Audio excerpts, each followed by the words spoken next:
Wendy, welcome and thank you for joining us today. Please tell us a little bit about yourself, what your job title is, and how long have you worked for King County? Hola, Iván. Buenas tardes. Thanks for having me. My name is Wendy Elizalde-Romero. I have been with King County for about a year and a half. I started with Treasury and then moved on to DJA here at the clerk's office, working at the cashier section as a CIS, but official title is legal administrative assistant or specialist, I would say. And yeah, I love being of service to people. Thank you so much. What is your Hispanic Latinx background, Wendy? I was born in Guasave, Sinaloa, Mexico. And at the age of 4, I was brought to the United States and straight to Seattle, Washington.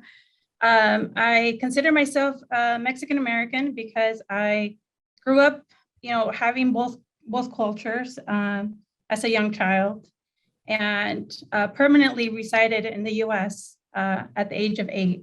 But back and forth until that time, until my parents started noticing that our education was being affected by having a half year in both countries.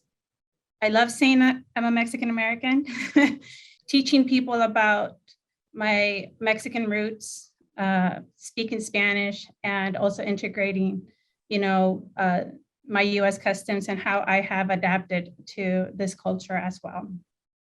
Thank you, Wendy. During the Hispanic Latinx Heritage Month, as you know, we celebrate various achievements and contributions of the American Latino communities in the United States. How will you best describe the Hispanic Latinx communities, and what is Hispanic Latinx Heritage Month mean to you? Gosh, I love this month. Not only because I get to participate in fiestas and to talk to people about what makes me proud of who I am, how to describe the richness, and like Leticia said, our foods. It's a month, or it's a time that really brings all Latin America together. For me, specifically growing up and seeing how King County or Washington started getting populated by more culturally rich Latin people. When I first arrived in the United States, there wasn't that many Hispanic Latin people. And so there wasn't a lot of interaction that my family got to do besides church. So every Sunday we got to see people that we had in commonalities with. And, throughout the week, we looked forward to Sunday.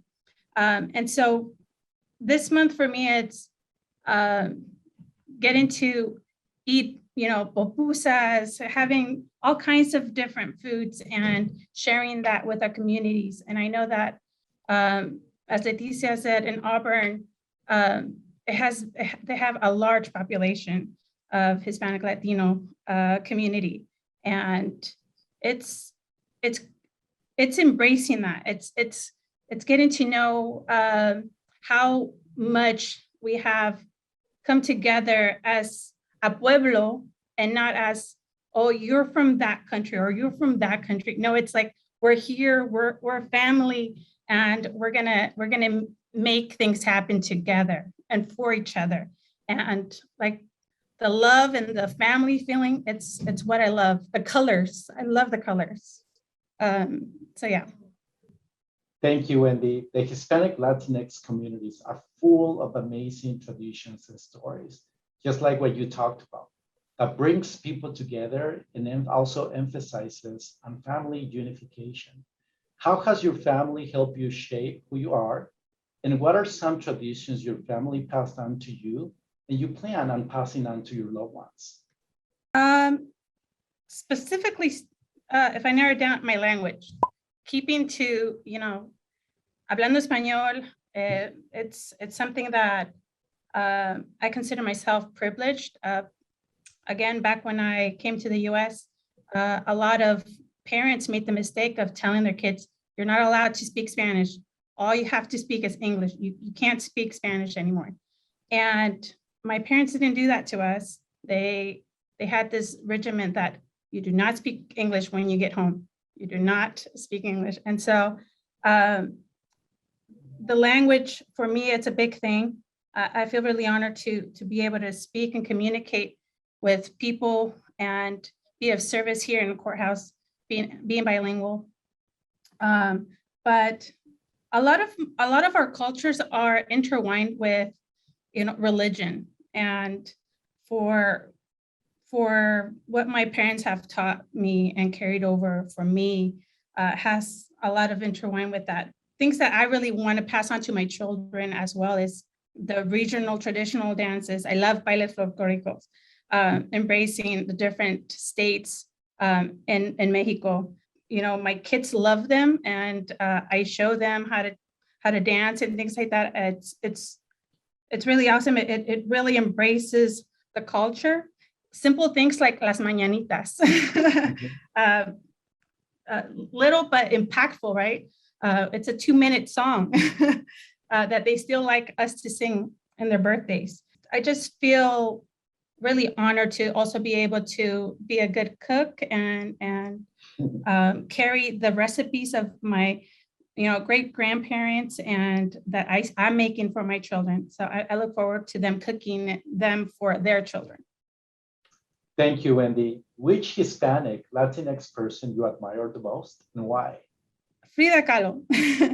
She, to me, went through a lot of adversity and still managed to make herself known as a, downright woman who wasn't going to take no for an answer. I liked her visionary in the arts and how that is, even to this day, making, feminism a speech on its own with her art and her expressions, her pain, her sexual identity being questioned. She just was a rebel and wasn't going to settle for what society told her was right or should be right. I love that. I love to know that we can be all that we are and that we dream of ourselves to be without having somebody say you can't do it or you shouldn't do it. And here she is being still, one of the best to come painters to come out and her art expression around the world now. Thank you, Wendy. Last question. What is your favorite Hispanic Latinx dish?